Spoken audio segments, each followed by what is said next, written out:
Hey, welcome back to the gardening channel with Hot Potato. Mic check 1, 2, 3.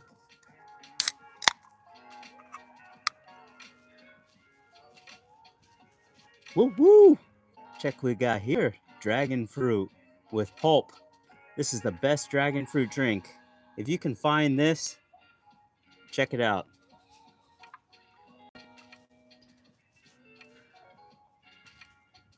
You know how we do it on the gardening channel, one for the homies, right?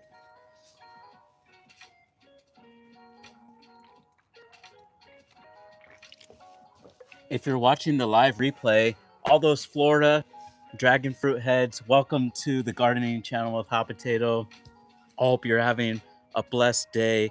Woke up on the right side of the bed and you're ready to get out there in the garden to have a beautiful day.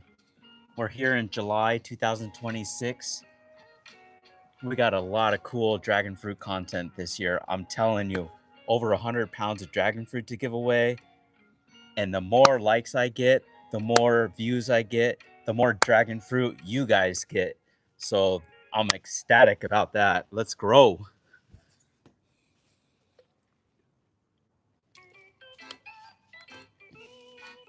If it's like 3 o'clock in the morning at your house right now, go ahead and go to sleep, or you can stay, whatever floats your boat or finds your lost remote. We got Assunta 6 flower blooming tonight, and I want to talk about a couple things. I'm going to talk about Jim Carrey. I'm going to talk about pollen. I did a little bit of research and I found out all this cool stuff about pollen, and I'm looking forward to getting certified for pollen, like how to store it and all this cool stuff. This is a beautiful flower. Just look how amazing it looks. So enter your name in the chat, where you're from. Tell me if you want free dragon fruit. Come and check this channel out. We're giving over 100 pounds of high quality California fresh dragon fruit away this year. Yes, that's right. It's 11 p.m. here in Southern California, and we're doing live stream. We're going to pollinate this beautiful flower. And guess what? This flower smells like peanut butter. Can you believe it? It smells like peanut butter.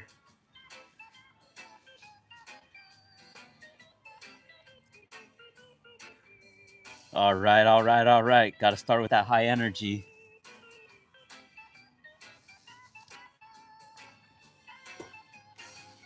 Let's grow.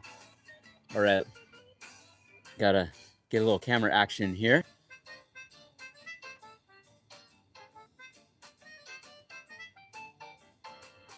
All right, I'm gonna throw that one into the short. Welcome to the gardening channel with Hot Potato. We got a live stream going tonight. Come check it out. Can't wait to see you guys here. And guess what? This flower smells like peanut butter. We're gonna pollinate it and cross-pollinate it with Valdivia Roja to create our very own beautiful flavored dragon fruit varieties. I'll see you there soon.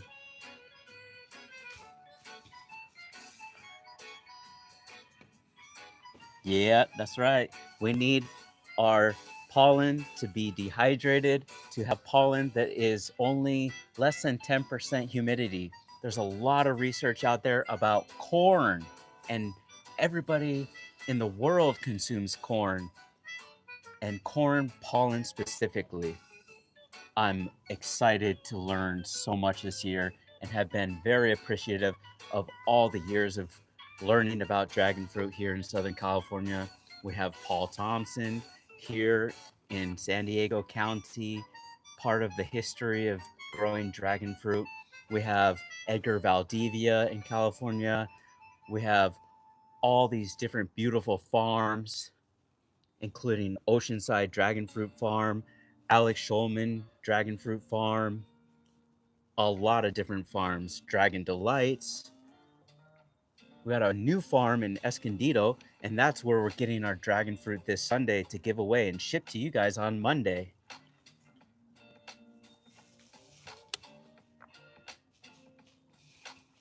Yes, we will be live this weekend.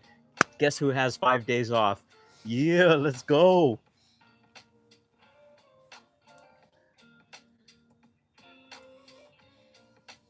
All right.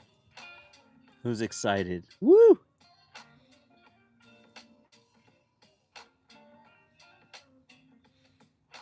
Yeah, so Jeff actually came over and smelt this flower, Assunta 6.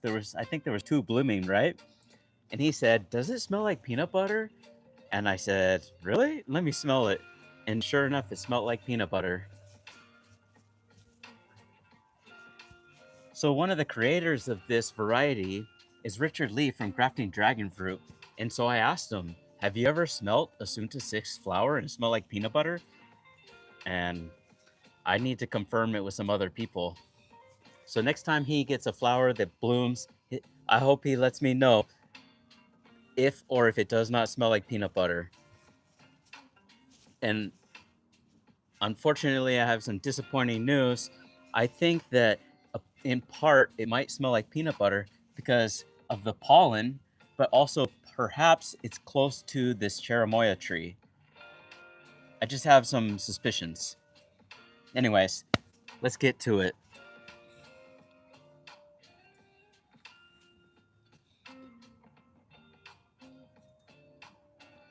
All right, all right. I've been so inspired by Jim Carrey lately. I've been watching his inspirational videos.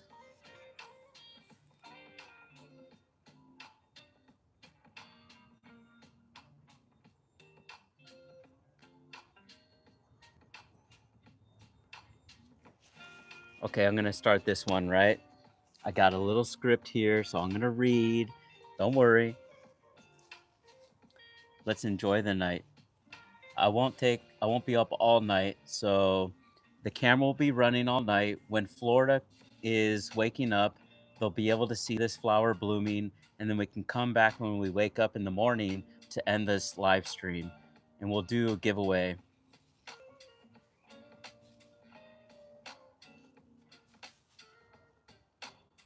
So welcome to tonight's stream. You guys have been awesome. Thank you so much for all your comments and the wonderful positivity. It is something in my life that I've strived to do, and it's very important for me as a healthcare worker to maintain that professional environment for all my colleagues, for all my patients. I took an oath to communicate effectively with my patients, to communicate effectively with everybody that I'm surrounded by. And I want you guys to feel that, to feel my journey and come with me to understand that life is beautiful and we need to understand other people's positions. And maybe they've been somewhere in their life where we might not understand. I will link an article in here that you guys might enjoy reading from the New York Times. And gardening can often be frustrating for people because gardening is not clear cut. Some people say you have to grow things this way, or some people say you have to grow this way, or you're wrong and you're right. And life is not about being right and wrong. It's like being good, better, best.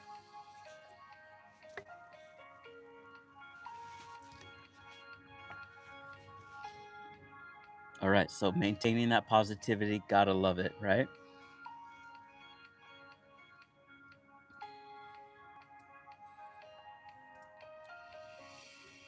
I did take some notes here. I'm going to talk about how when you start off gardening with dragon fruit, at first it is a passion, but how that passion can turn into a business.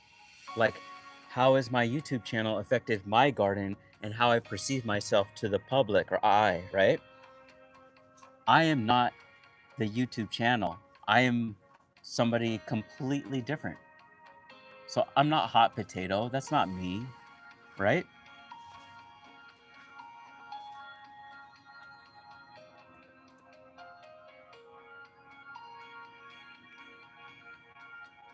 So just want to encourage you guys to be true to yourselves, to be original, and love the process of life and learning and making mistakes.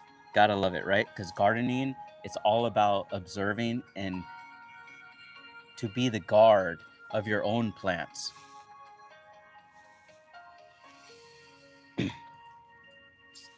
Some people some people are born into the farm life, right? And some people, it becomes a hobby right out of their backyard. And pardon me. A- And that's the difference.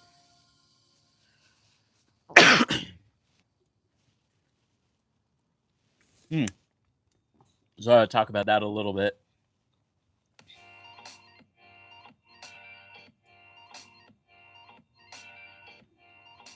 All right, all right, all right. What are you guys saying here? Genetics and reproduction, especially those complicated hybrids, is often roll of the dice. Yeah, it's always rolling the dice, right? So you want to put yourself in the best position to roll the dice in the right spot, right? You want to get the best odds possible. You know your odds when you have dice because you have two dice, right? So put those dice in a good lucky hand.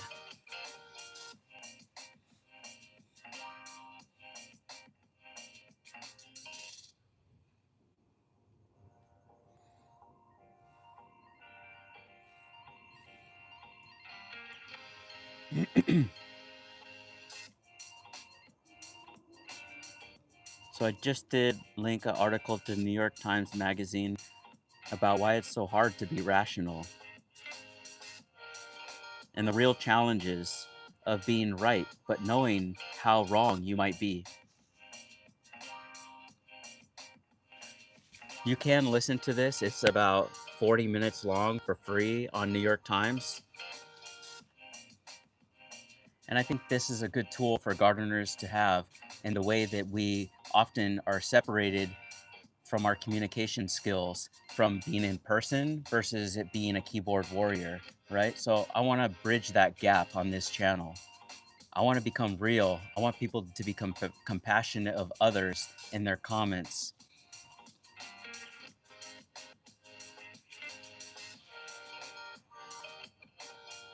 And I want to talk about dragon fruit, right? A lot of dragon fruit content.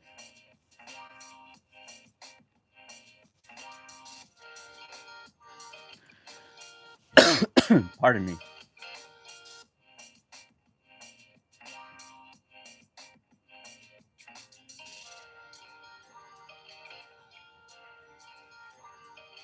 Yeah, same thing with tasting dragon fruit. Like, you want to taste dragon fruit, it tastes good, but you don't know. Like, maybe you taste it another time, it doesn't taste good. So, to hear somebody say that dragon fruit doesn't taste good and they only tried it once.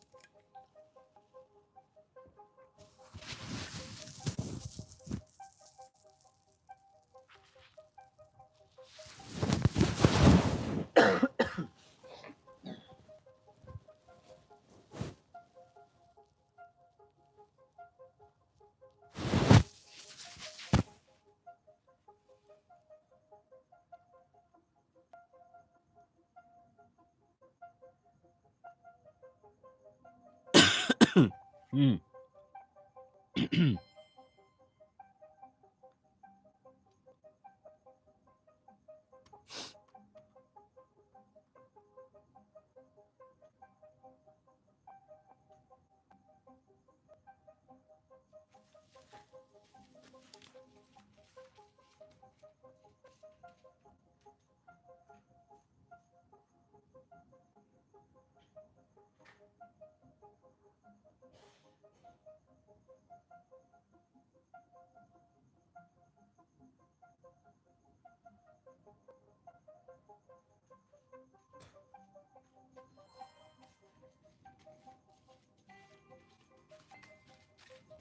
All right, so we're going to pollinate Assunta 6 tonight with Valdivia Roja. I have pollen stored. I did collect the pollen earlier because the bees were going at it.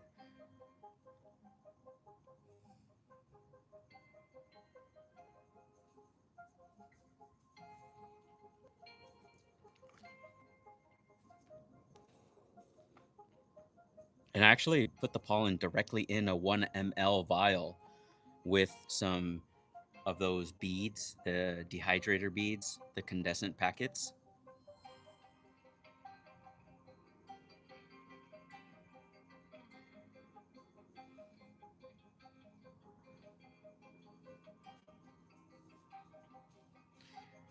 I think the improved process, like if you're thinking good, better, best, is you take Richard Lee's method of drying out pollen, possibly in a metal bowl overnight on a countertop.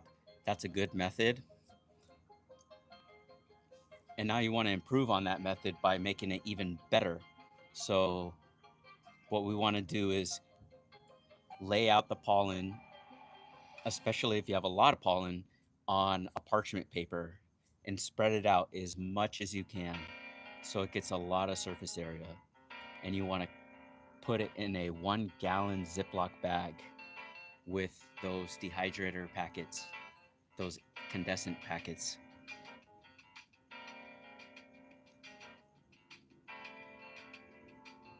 Now, this pollen research that I've done, you also want to be collecting your pollen at any time you want, right?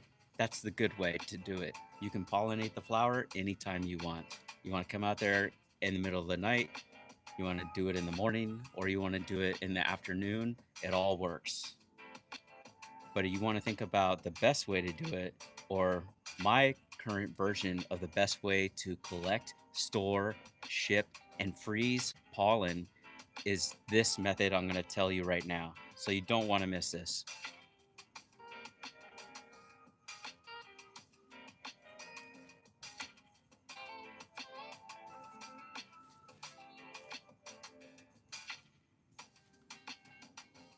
So basically, we're going to freeze pollen when it's dry.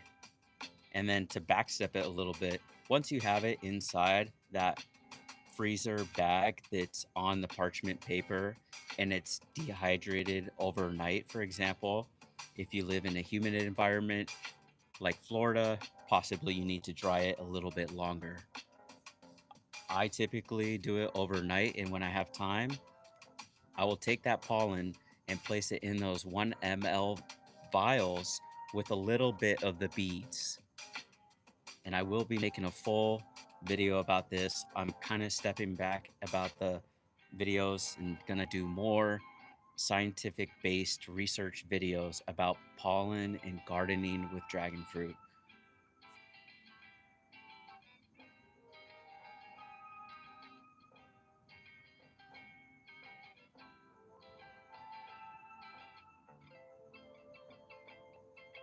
All right, so that's the pollen. That's it. It's very easy to store the pollen. Once you put it in the 1 ml vials, you have a choice. You can put it in a freezer, vacuum sealed, or you can store it in the refrigerator for about 30 days. I say 30 days because that's an easy amount of time to remember. There's too many variables to say that 24 days is how long pollen lasts, because you don't know when you collected the pollen, how much moisture is left on the pollen. There's just too many variables to say this works for me and it might work for you.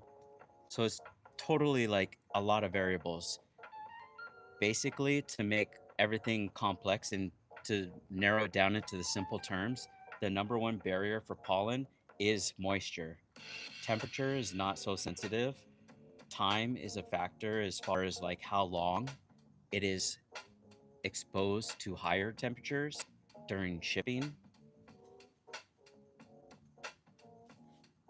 But moisture is the enemy in pollen. So your best friend is going to be those dehydrator packets, the condensate packets. And I have good news. I found some condensate packets that I will link in another video in this channel at some point, where they will change color, allowing you to know when they are no longer effective.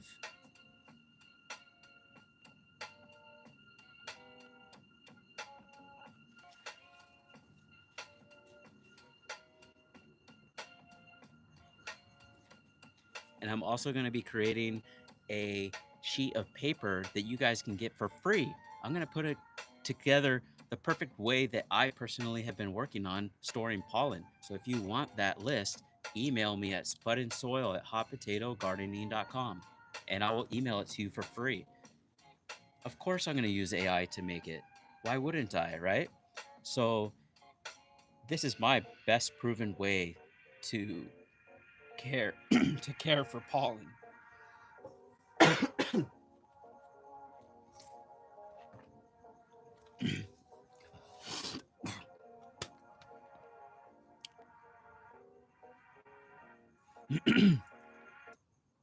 All right.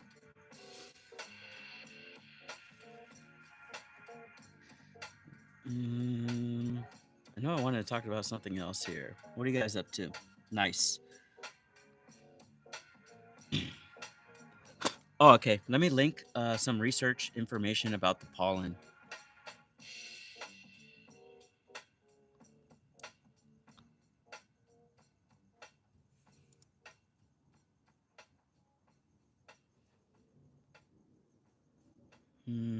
Where did I put that? Oh, yeah, it's in the private mentoring group. I made a post about. There we go.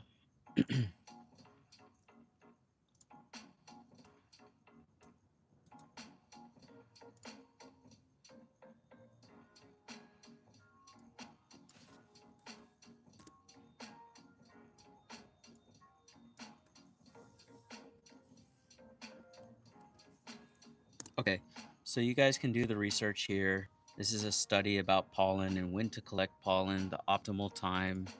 I'm not going to go into it. I'll let you guys look at it and then maybe tell me what you learned tomorrow or Sunday afternoon when we do our next live stream.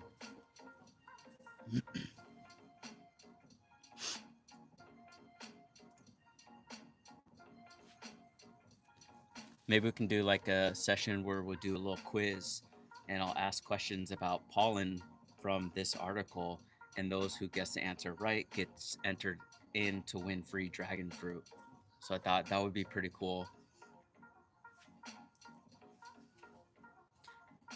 And then maybe you guys can ask me like pop quiz questions and stuff. That would be cool too. Like force me to answer questions for 5 minutes or something, and I just go through the live stream. You guys quiz me on things, and so you can find out what I do and what I don't know.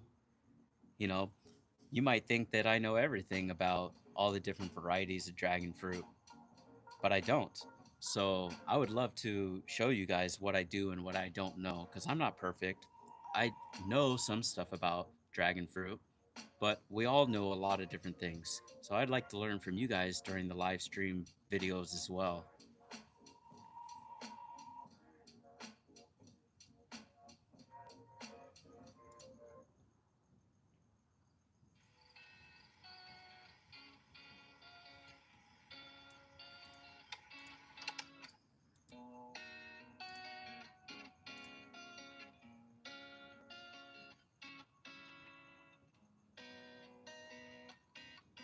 All right, so hopping in the chat here, lead Dow. So both my sugar dragon flowers are duds. And Life of Really, it was smooth, wasn't it? Small and weird looking. Are you guys talking about the rare dragon fruits fruit that he tasted? That was funny. Just like Fuji apple doesn't taste exactly like every other Fuji apple, and it really doesn't taste like a cosmic crisp apple. Cool. I love hearing about apples. Jeff was telling me about apples, and I want to learn more. I want to take the knowledge of apples and apply it to dragon fruit, and I think Jeff has the key.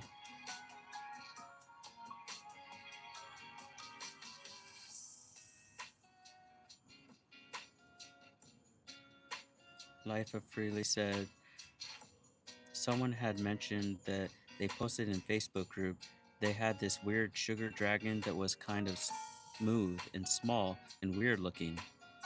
I had the same thing. Mine was delicious.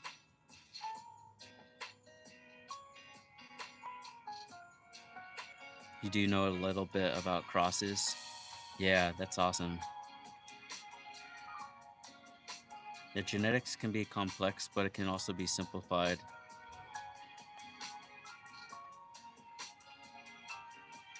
The biggest hurdle that I feel, the biggest hurdle that I feel like backyard gardeners and hobbyists face with hybridizing dragon fruit is basically volume, because it literally takes thousands and thousands of seeds to get one good one, right?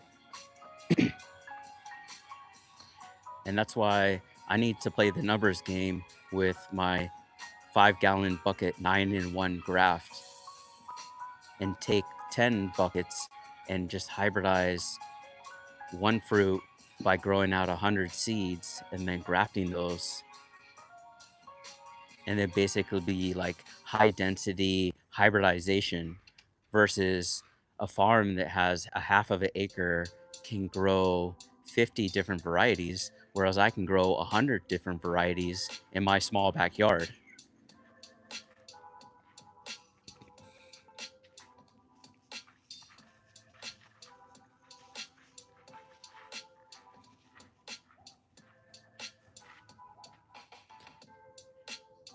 And then also being systematic about, backcrossing.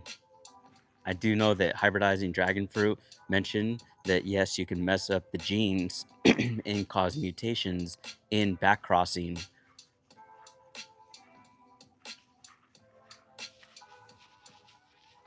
So identifying at an early stage at an early stage those characteristics that are expressive and not just environmental. So how do we determine what is the difference between an environmental condition in a dragon fruit, how it expresses itself, versus it actually being something that is a mutation?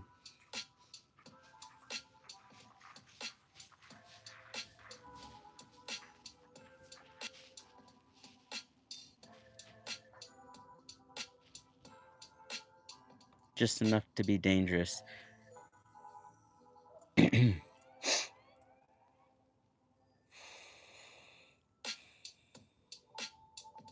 I can post a couple other things about research.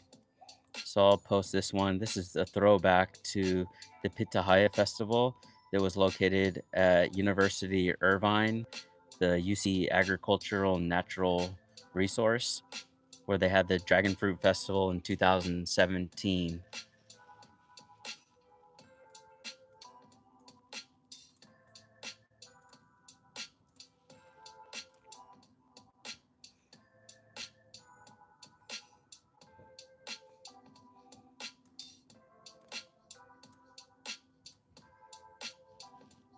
I'm actually on, if you click on that link, you might find my face somewhere. I remember they were taking pictures and I was wearing like this avocado t shirt. I think I'm still on their website.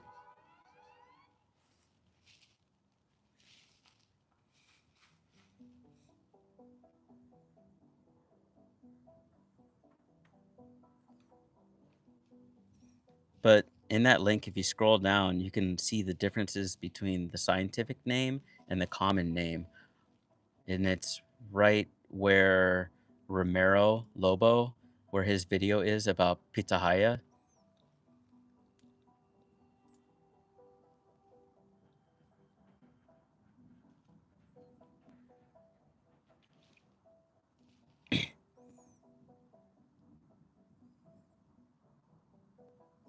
I am working on re-releasing a video that talks about backcrossing in further detail. So stay tuned for that video. I uploaded it and I had to take it down because the audio kind of sucked. So I'm just gonna re-upload it. I don't care. I'll just upload a video. If I don't like it, I'll take it down, re-upload it.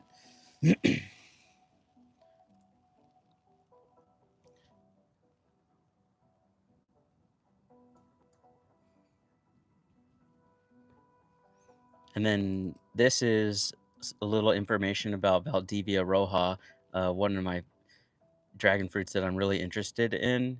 And this is also the University California Irvine agricultural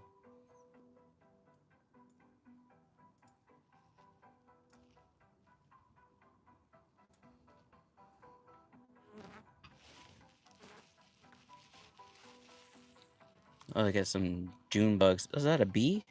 Oh yeah, there's a bee right there. Oh, the bee's on the... That's hilarious. So there's a flower on my computer, and the bee is trying to get to the flower.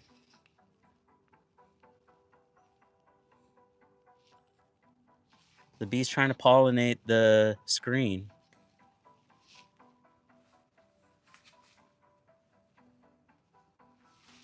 That's hilarious.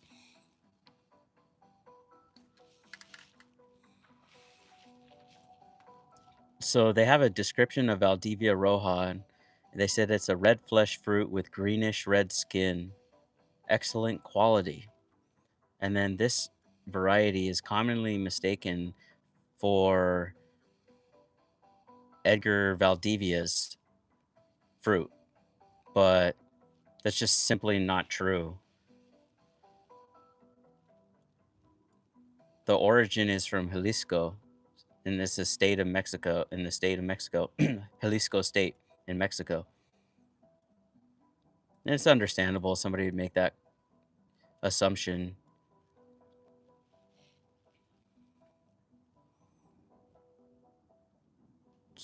So it talks about the plant Valdivia roja. The stems are thick and fleshy. They're very heavy with 3 well-defined ridges when young, turning rounder as they mature. And then mature stems are grayish because they have a waxy coating, and they tend to crack when they get older. The areoles have 1 to 2 spines, and the flowers are large, attractive. The petals are white. The calyx is yellow with red shades on the edges, and the anthers and the stigma lobes are light yellow, and they're very hardy. So this is the pollen I'm going to use from this flower I just described. I'm going to go get the pollen and pollinate Assunta 6 right now.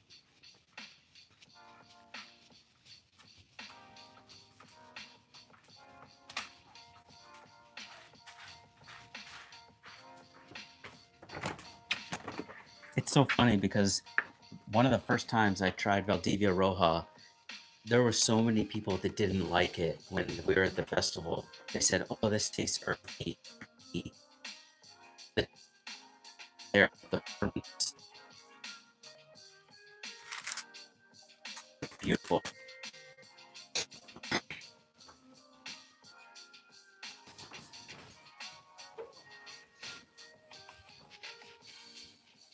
Sorry, I lost you guys. I was talking about how Valdivia Roja, nobody liked Valdivia Roja when we went to the festivals.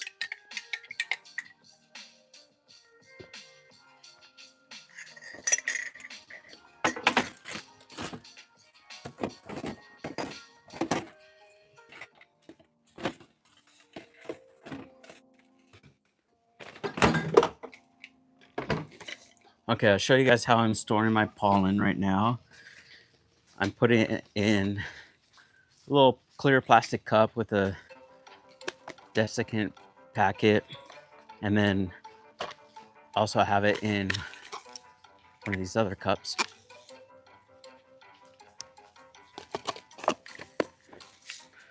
So basically it looks like this.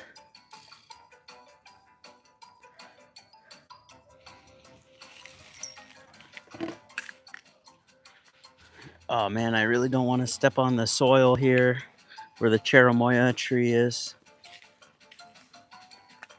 So I take this out. Take out one of these like that. I'm starting to get flowers on the cherimoya tree actually. So this is what it looks like.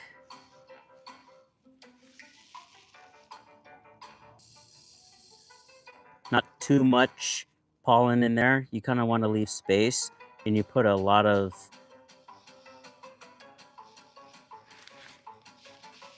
dehydrator packets in there, or whatever you call them, condensant packets.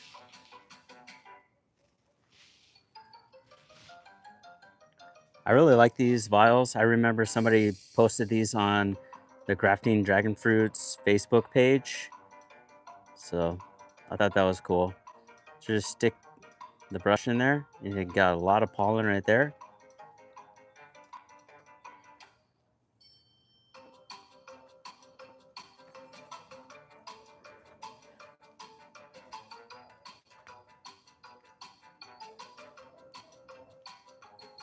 And a little pro tip, if you guys want to clean your brushes and you're using different varieties of dragon fruit, then all you got to do is, after I'm done here, I'm going to dip this brush in alcohol and then let it dry out.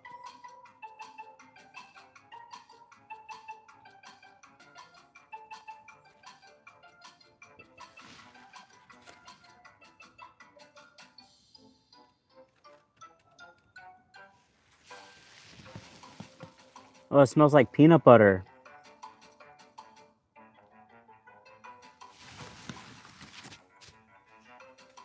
Oh my god, it smells like peanut butter, dude. Jeff, you're so right. Assunta 6 smells like peanut butter. Which makes sense, right? It's pollen.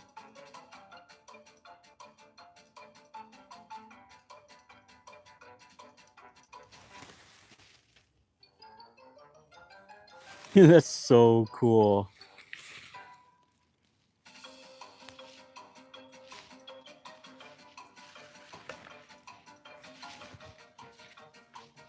And that's it.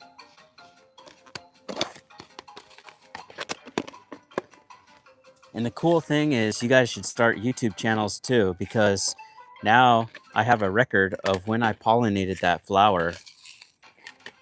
You don't have to make it public if you don't want to, and you can just keep it for your record and then delete the videos on your devices so you don't waste up all your space on your phones.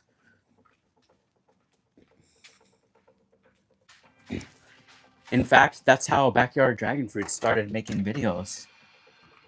When I first subscribed to Backyard Dragon Fruits, he was making videos where there was no audio to it. It was just sound. I mean, he would just go in, shoot the film, and then that was it. Just small little short films.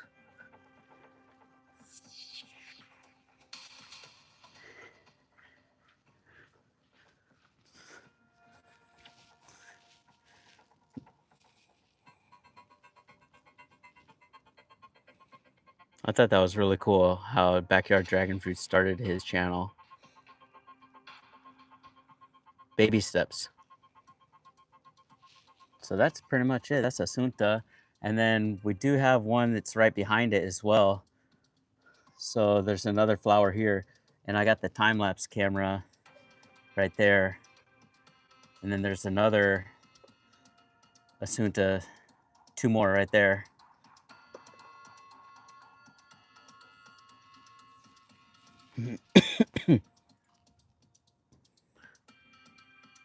Here's some more information about the pollen that I just used for pollinating Assunta 6 with Valdivia Roja pollen.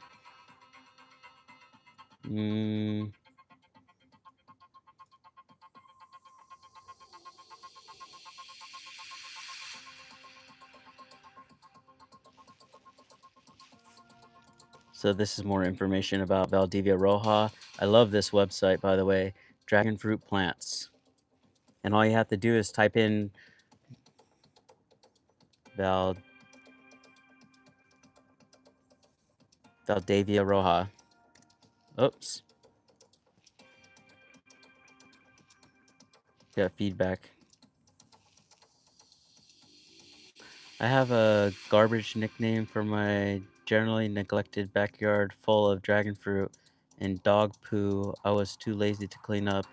Let me see if that name was taken before I share it. That's pretty funny. I love the humor.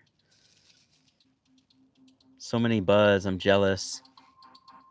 Yeah, my backyard is full of buds. I removed all of the shade cloth actually because it's gonna start warming up outside. So I wanna get full sun. I wanna stress out the dragons I want to start getting a ton of flowers on my fruit on my dragons right now because I know the summer is coming, like the heat is coming. So in the next 120 days, I want to get a ton of fruit.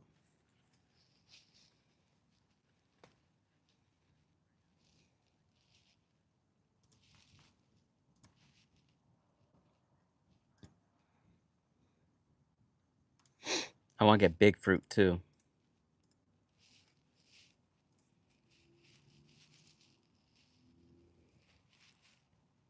I want to talk about Jim Carrey here if I can find my notes. I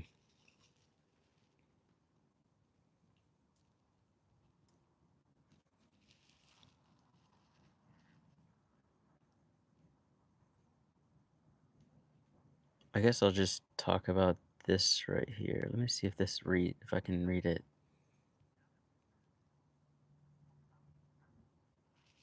Cool. So now that we started this cross, I want to talk about the incredible work behind this. And that's about Edgar Valdivia's backcrossing, the Assunta lineage. We're going to look at the blueprint he created and how studying his method can guide us in developing our own stable, high quality varieties. It's important to understand the foundation of working with tonight. This Assunta 6 is a powerhouse of Assunta 6 series, and it successfully combined the Assunta 4 with Hylocereus guatemalensis and American Beauty. So this pairing is brilliant because it intensifies those desirable Guatemalan characteristics in this advanced generation. That's why I also used Lake Atitlan to further incorporate that Guatemalan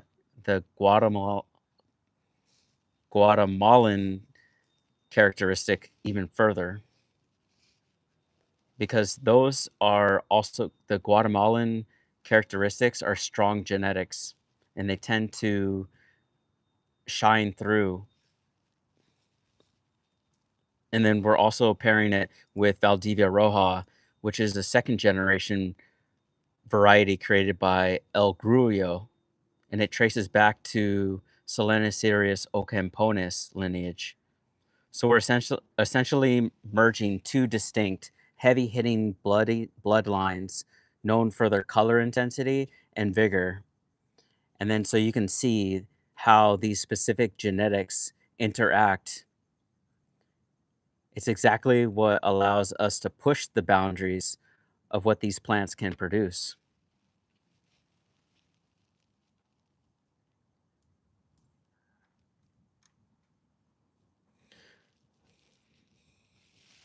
So that's my notes on Valdivia Roja cross and the Lake Atitlan on Assunta 6 flower.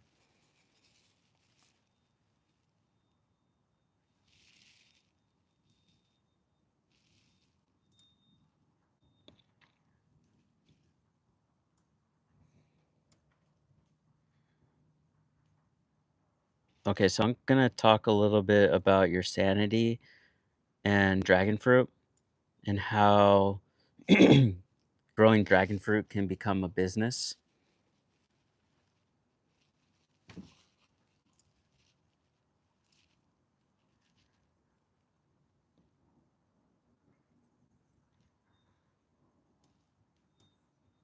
So when you first start a dragon fruit business, your mind will automatically shift into production, like how many cuttings you can harvest, what's the bricks count of the fruit, and then how fast can you scale a trellis. So the thing is, you're going to start looking at the plant as a factory inventory rather than a living thing. But the dragon fruit flower only opens for just one night.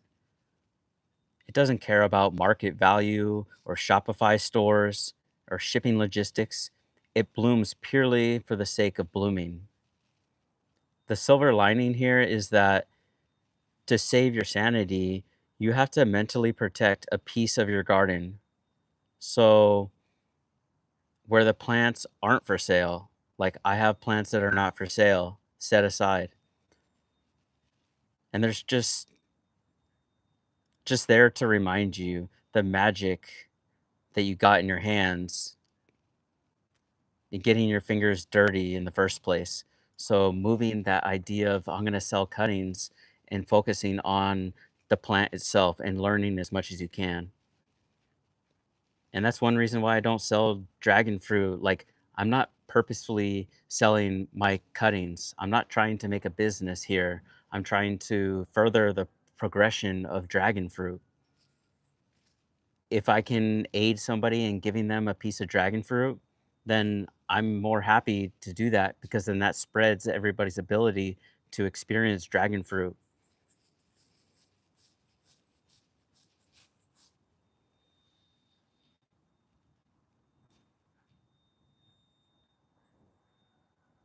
So I'm in just one moment, I'm gonna share how a simple mistake with monetization can completely blow up your relationship with your audience.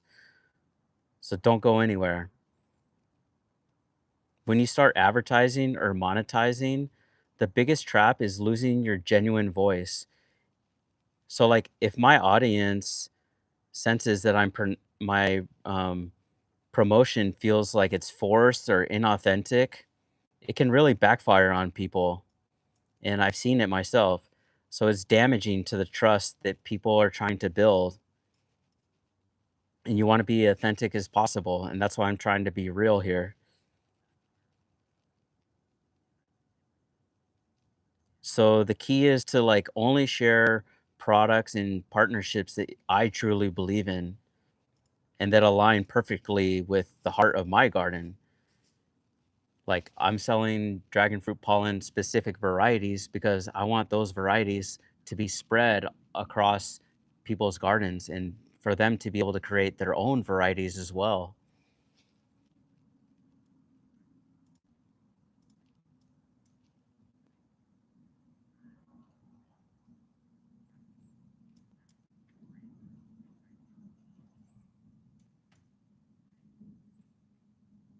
So that was my thing that I noticed is that, you know, when you get into growing dragon fruit, you can't help but think that this plant becomes a dollar and then everybody wants to sell cuttings all of a sudden.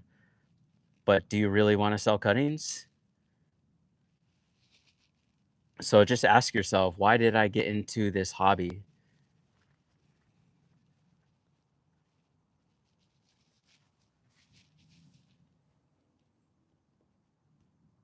Are you really going to make a business out of selling cuttings?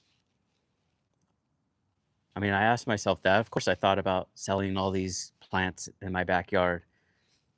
And then I stepped back and I said, well, do I really want to put the effort forth just to sell cuttings in the backyard to make a small amount of money? My effort, my time is more valuable spent on YouTube talking about dragon fruit.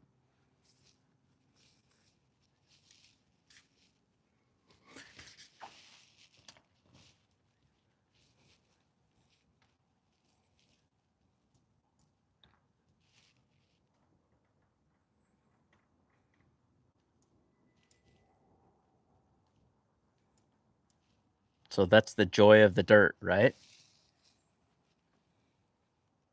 You got to protect your private garden.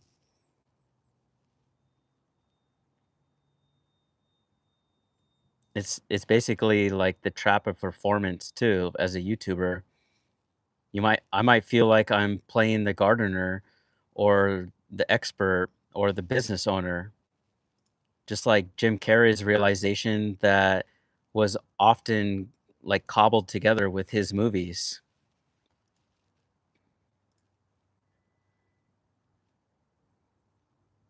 It's kind of like the avatar versus the true self, where Jim Carrey's often spoken about the lack of self and having being that nothing. Nothing that he spent years creating characters and avatars, right? So Jim Carrey was the comedian, Jim Carrey the actor, and then he was only to realize that none of those labels were actually him.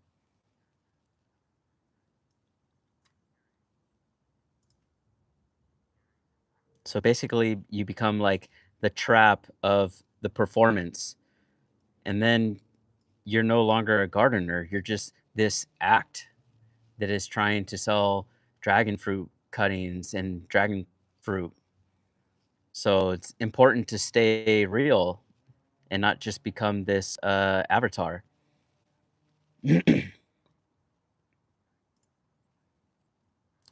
So as a YouTuber, you might feel like you're playing the gardener, but are you really doing that? The farmer? And then there's like the Church of Freedom from Concern. So one of Jim Carrey's most transformative shifts was dedicating his talent to freeing people from concern. He stopped viewing his work as a way to prove his own value, and then he started viewing it as a service. For me, that means that gardening content isn't about the hot potato brand or the subscriber count. It's about the act of serving you guys and the curiosity and all the passion in the dirt. That's what's cool about gardening.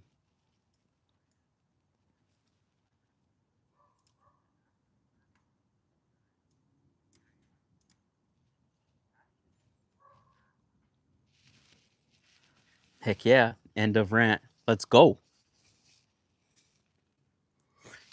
Gotta love it. Gotta love it.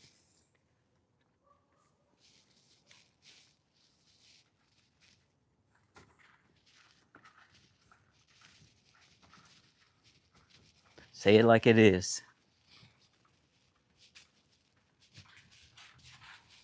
I hope you guys are having a blessed day out there.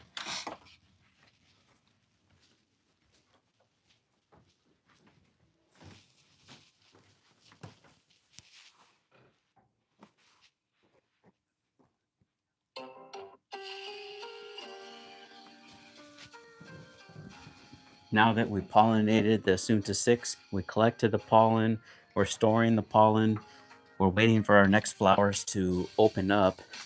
So I'm looking forward to this season. We're going to get a ton of flowers. We're going to feed our dragons.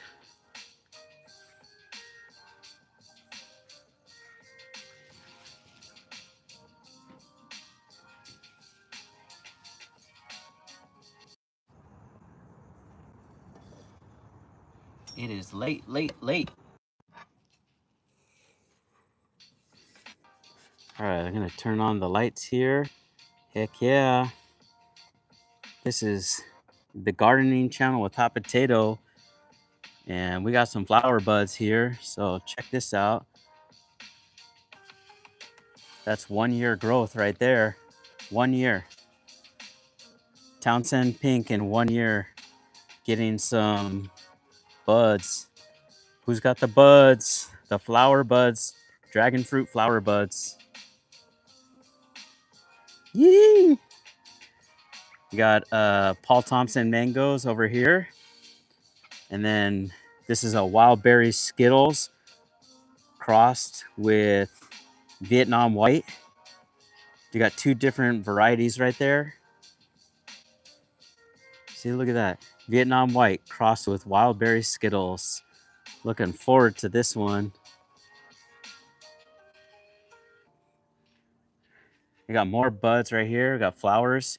1 year, the first year. Yee, dude. Cosmic Charlie. Gotta love it. Gotta love it. Moving on. Let's see. Which one's this one? This is Sour Patch Watermelon. No flowers. No flowers. Where are the buds? Sour Patch Kids. Coming over here, tipping up off all of these new growths. I don't know if this is a bud or a branch. What is it? Is it a bud branch? All right. Stabilization. Let YouTube understand that we're not moving too much. So Sour Patch Kids is an awesome variety. Tastes fantastic. We're giving 100 pounds of dragon fruit away on our YouTube channel. Stay tuned. All you got to do is comment to enter to win. So just put one comment down and you get entered to win free dragon fruit. Let's go.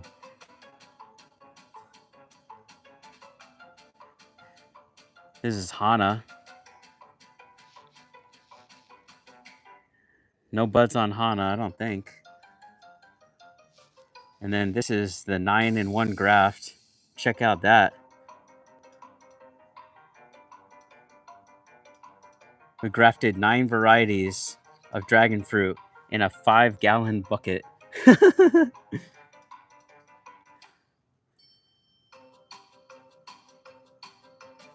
And this one is taken off right here.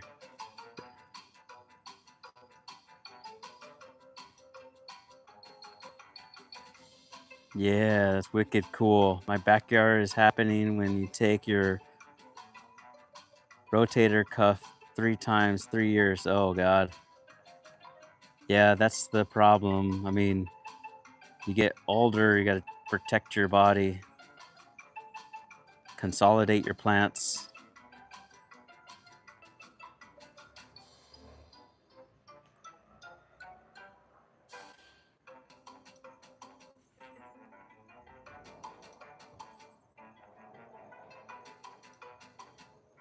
So these are all different varieties of dragon fruit. None of them are the same, but they do have the same genetics. You can see this one over here looks a little bit different. This one definitely has the Assunta characteristics to it. So if you're wondering which one this is Desert King.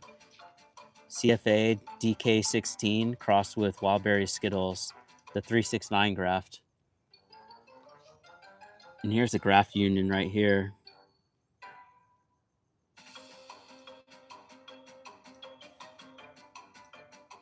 And then this is 1 through 3.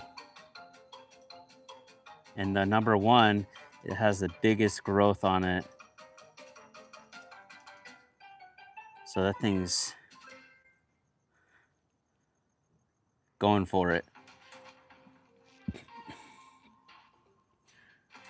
I accidentally tipped this branch, so I'm hoping that it kind of like gets a lot of weight on there and then it just kind of goes down this way. And then this one right here.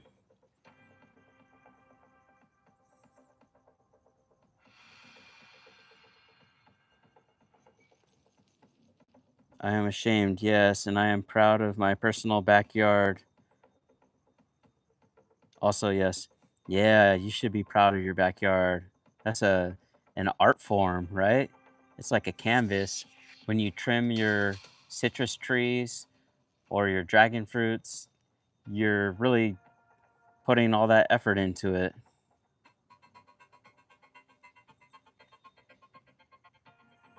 You're basically an artist in the backyard.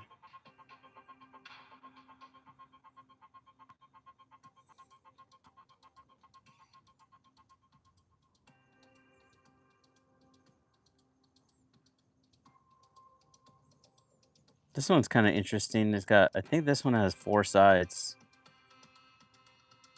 Let me check.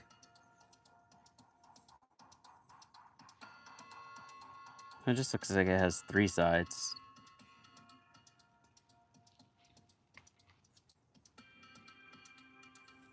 Yeah, it's just 3 sides. So all of these have 3 sides to them.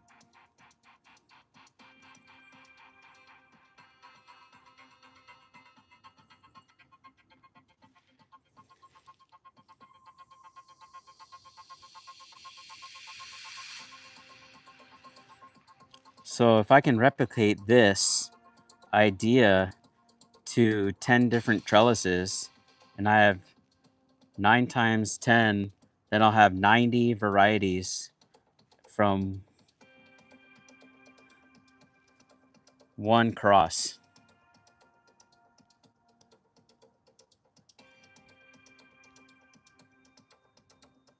And then what I can do is try the fruits over the few years and then backcross them again.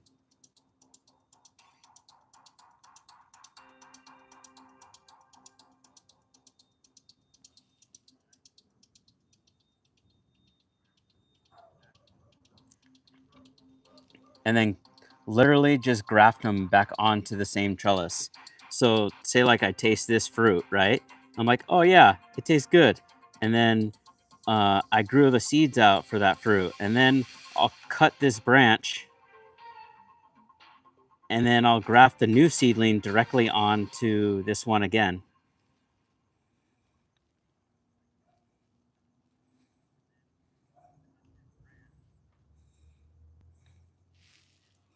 You feel me?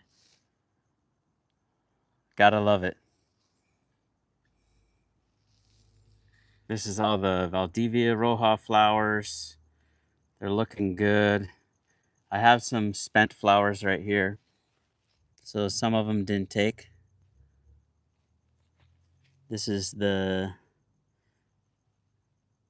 Lake Atitlan crossed with Valdivia Roja.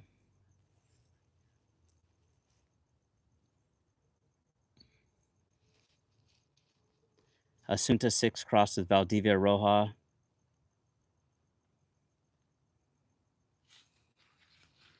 And then this flower looks like it hasn't taken.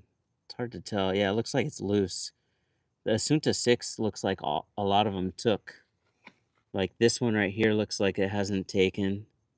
This one took. That's all these are LA and VR. So this one took.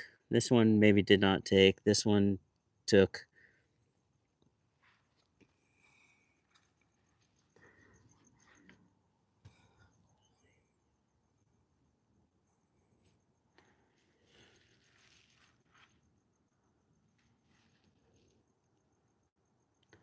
I'm just gonna clip. Let's see if I can spin this around. What's up? Welcome back to the gardening channel with Hot Potato.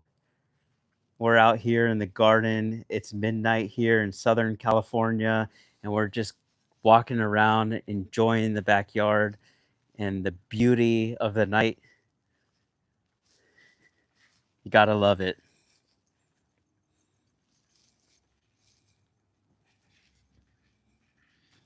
We got a Sunta 6 flower blooming tonight.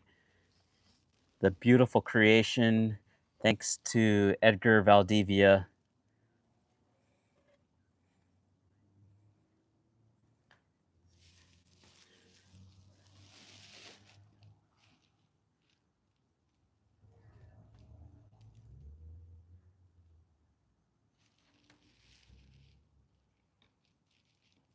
Let's see if I have another website here.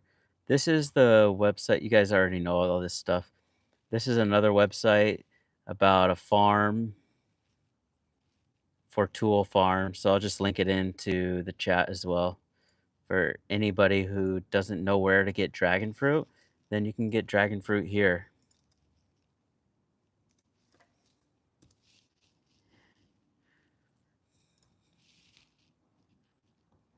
And they have farm tours, $30 for admission. And the good thing is, I bet they're going to have free dragon fruit tastings for that $30 admission.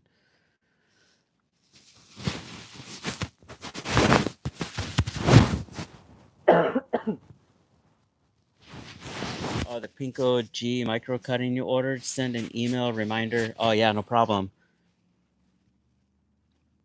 You want it? Did you want it? You ordered a Pinko G, or did you win one? I'm so lost sometimes, to be honest.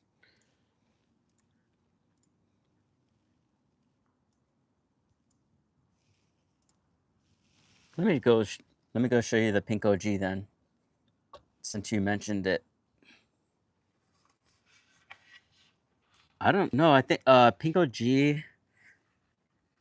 I'll post a picture of Pinko G flower. I do have it on one of my videos. I don't have any flowers yet.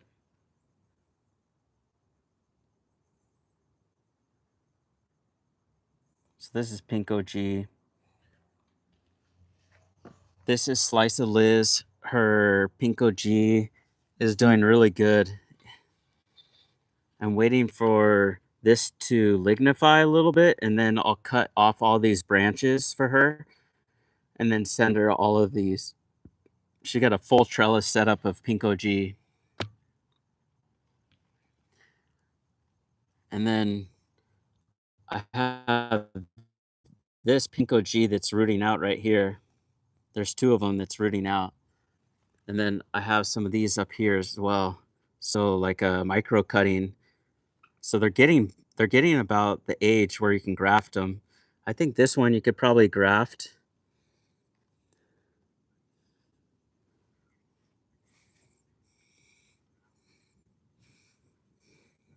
I think like next week it would be ready for pink OG. This one seems a little bit young to me.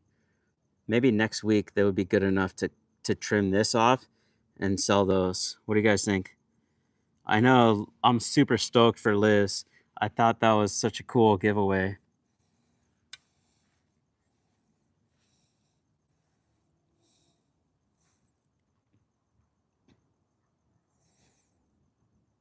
What I want to do like towards the end of the season is give away every single variety of dragon fruit that I have as a micro cutting.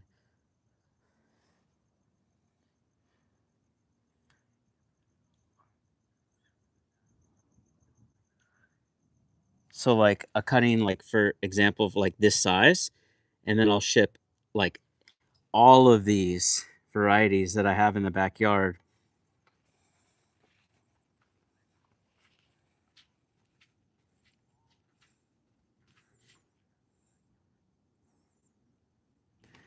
So it'd be like, I guess I can name off all the varieties: Jurassic Guava, Sour Applehead, Pink Panther, Assunta 6, Orange Dwarf,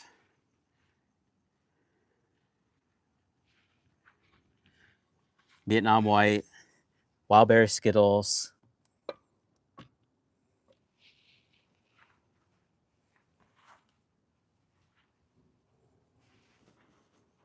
Cosmic Charlie,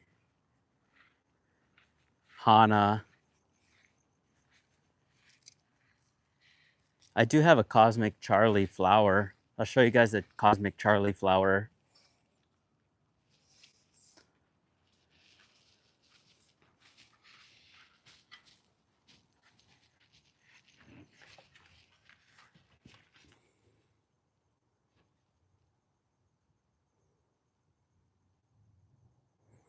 So that's Cosmic Charlie. And then this is a branch that wants to be a bud, or a bud that turned into a branch.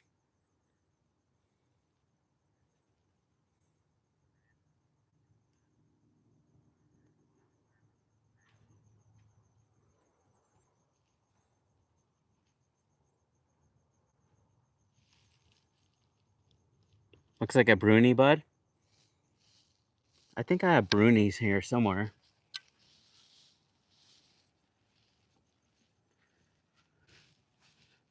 Where's Bruni? This is Sour Patch Watermelon, Vietnam White, crossed with Assunta 5. This is a Vietnam White crossed with Assunta 5.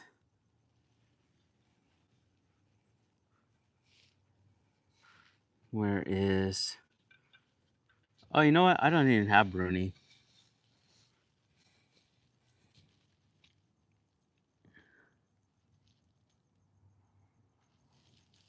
Here's Cosmic Charlie. Cosmic Charlie is a very vigorous grower. Like, this is like 1 year of growth, maybe a year and a half of growth. And look at these branches, dude. They're like massive. I really like Cosmic Charlie.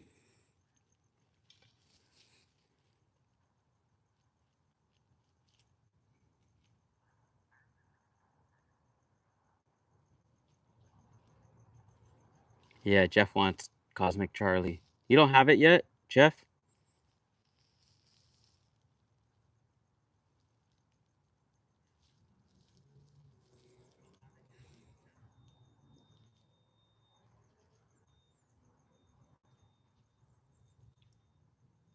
Yeah, fruit tastes amazing. I was like totally sold on Cosmic Charlie.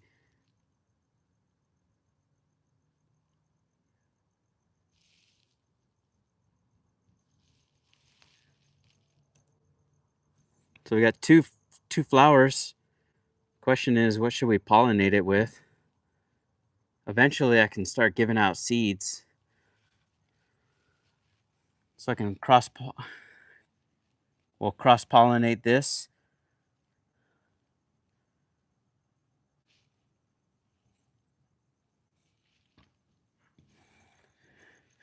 Here's Very Berry taking its berry time. This is like a mature branch of Very Berry, and I can't wait for this thing to start doing buds. Valdivia Roja. Yeah.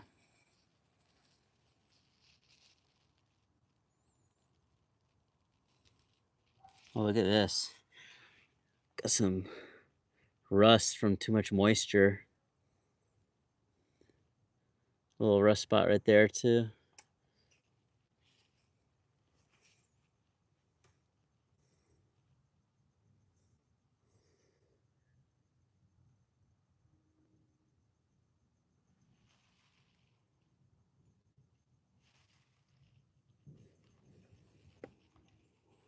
So I got several Very Berry branches. Like this one grew really fast recently. That's one hanging over. It's like pretty vigorous grower. Similar to Cosmic Charlie. I mean, these branches are gnarly. It's starting to take a foothold, to be honest. So we're getting nice big branches. VB.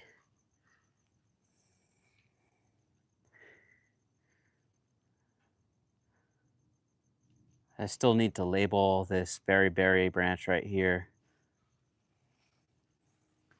So, yeah. So this looks like Bruni, huh? Yeah, that red color on the tip. Yeah. Still young growth on Cosmic Charlie over here. But I'm hoping like this starts. I think there's another flower bud around here somewhere.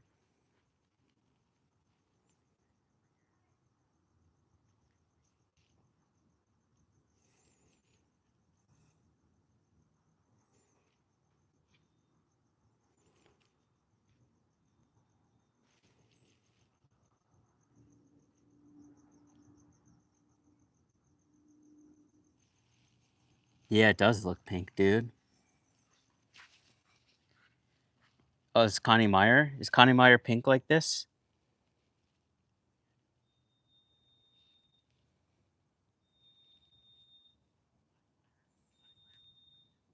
Looks like a bud. Oh, I can show you the Wildberry Skittles. I have a Wildberry Skittles bud.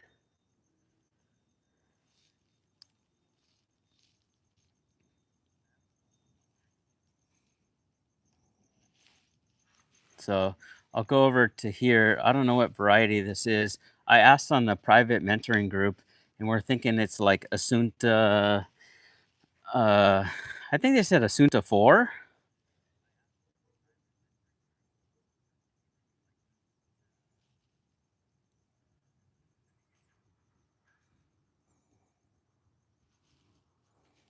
But this thing's getting a lot of sun. I got a lot of flowers on that one. Looking good.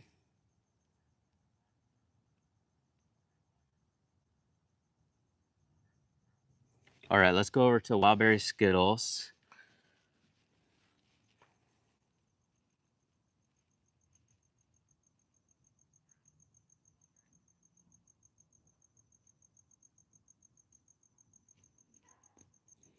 The ants were attacking this thing. I don't know what variety this is. Lots of buds though.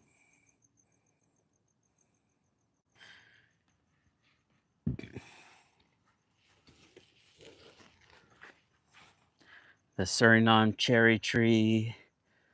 Look at all these cherries. I'm going to have so many cherries. There's going to be loaded. There's going to be hundreds of cherries on this tree. I got to cover it.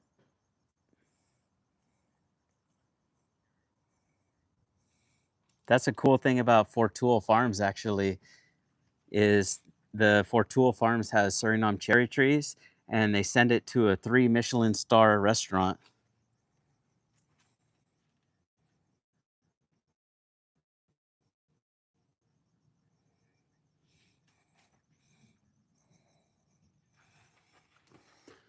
All right, let's duck in here. This is my other Valdivia Roja trellis. It needs to, I need to fix this. Here's a Wildberry Skittles bud.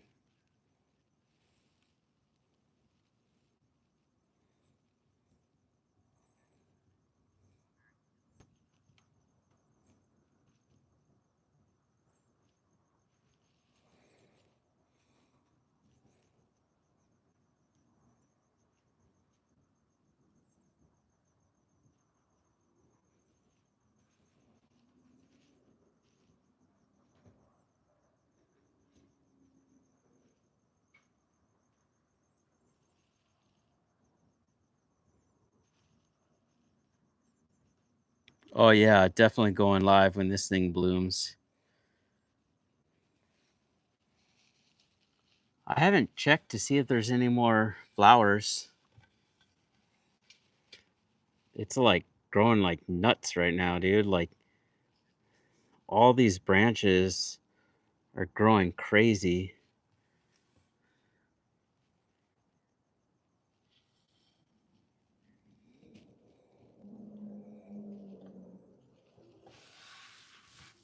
Oh, maybe this is another one. Is that a flower bud or a branch?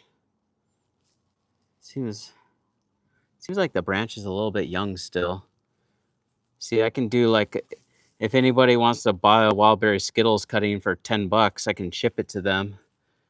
You know, something like that. I'll cut it off because I don't need this. You know,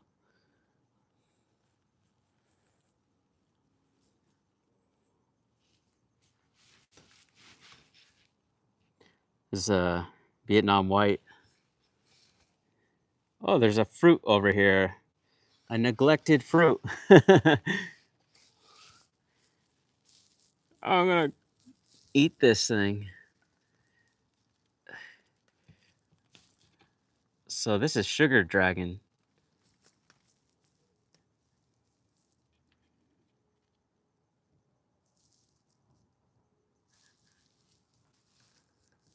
So X is sugar dragon, I guess. I don't know. Got lots of flowers. Looks like these ones didn't take. Still firm. I got a lot of flowers that didn't take early in the season. I just let them fall off.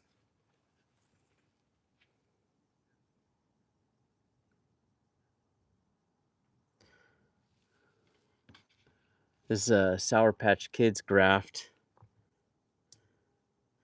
And then I got a Wildberry Skittles graft. This is Wildberry Skittles up here.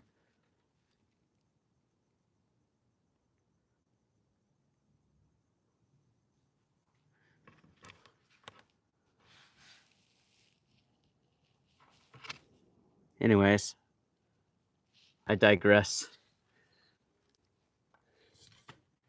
Here's my camera setup.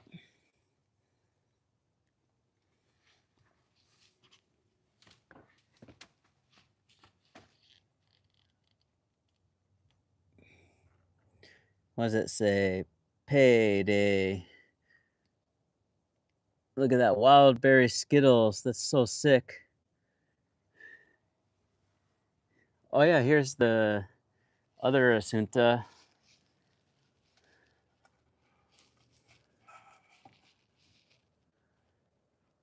Assunta.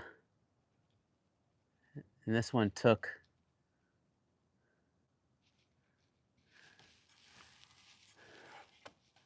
And there's another one.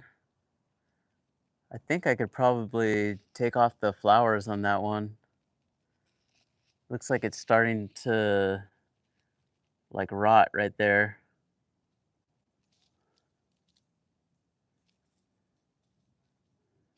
Yeah.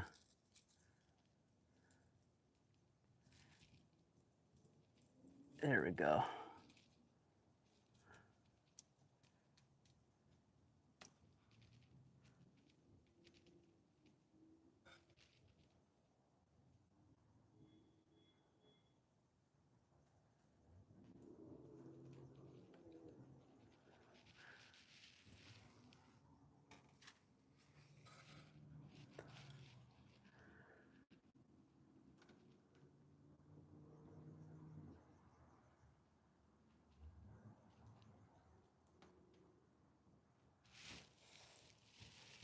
All right.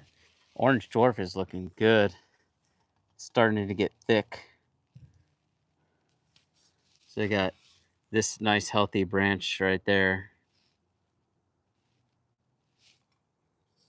Just like started off pretty thin there.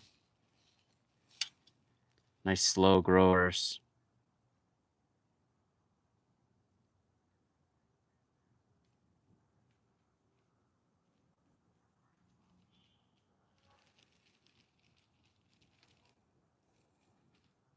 All right. There's a nectar sunrise crossed with Sour Patch Kids. Lots of flowers coming in. Got some, I don't know, maybe American Beauty. Waiting for this one to flower. Is that a flower for, maybe that will be a flower for Nectar Sunrise and Sour Patch Kids.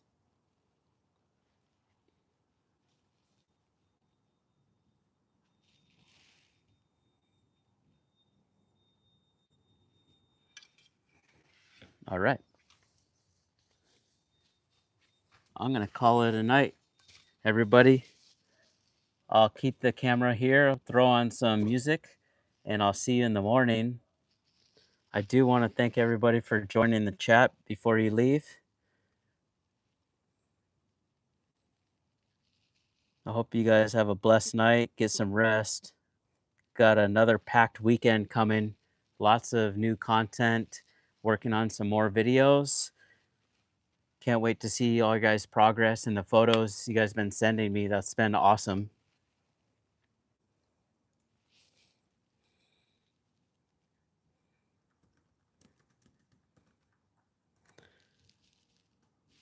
Thank you so much.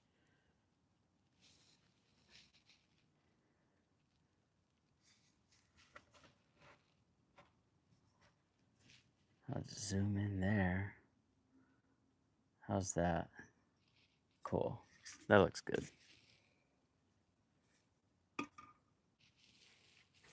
Maybe I'll save this one for later. I'll just pop it in the wine cooler, and then we can try that on Sunday, Jeff.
Or put on some sleeping music.